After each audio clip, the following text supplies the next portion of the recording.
All right, so Foundations of Movement class. We're looking at Phil and breaking down the technique for a squat.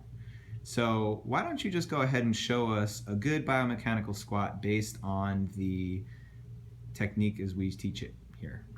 Okay. Do your best, no pressure. Okay, good. So see what you guys notice as he's doing that. Why don't you just keep squatting? I'll see if I can make you do about a couple hundred squats while we're doing this. So I always tell people that everything starts from the ground up. So typically the way I teach people is to get the feet nice and parallel, because usually the feet are oriented outward anyway in people. And the degree of angle Phil's got in his feet is within allowable limits. We'll give him a pass on that.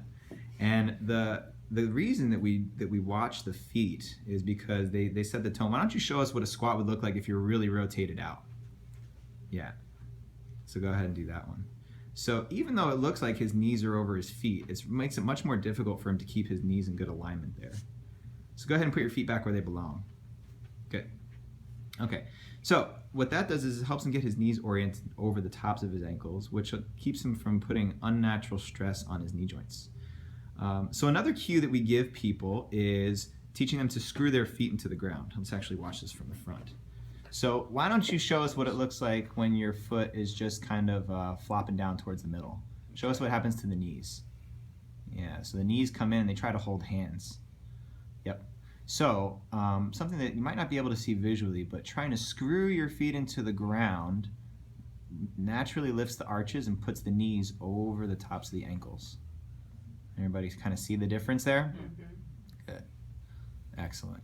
Good. Okay. So what that does is it puts the knee in a better position to operate biomechanically well. So I'm going to come around to the side here now. We're going to watch what up the chain is happening. So go ahead, go into another squat there, Phil. What we teach here is that you want to try to minimize how much your knees are coming forward. Now as long as his knees don't go over his toes, we'll allow that. And usually what I tell people is try to just think of keeping your shins vertical. Now Phil's been practicing this for a while, so he already knows how to access his glute muscles.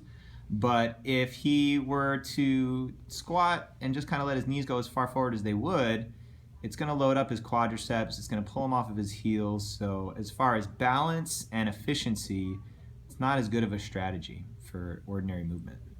Okay. So then if we're looking up into his hips now, since he's keeping his knees back, his butt drops back behind his knee joint.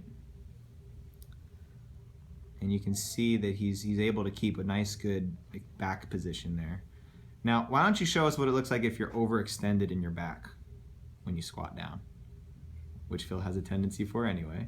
So you see how he's got like a little banana slope on his back there?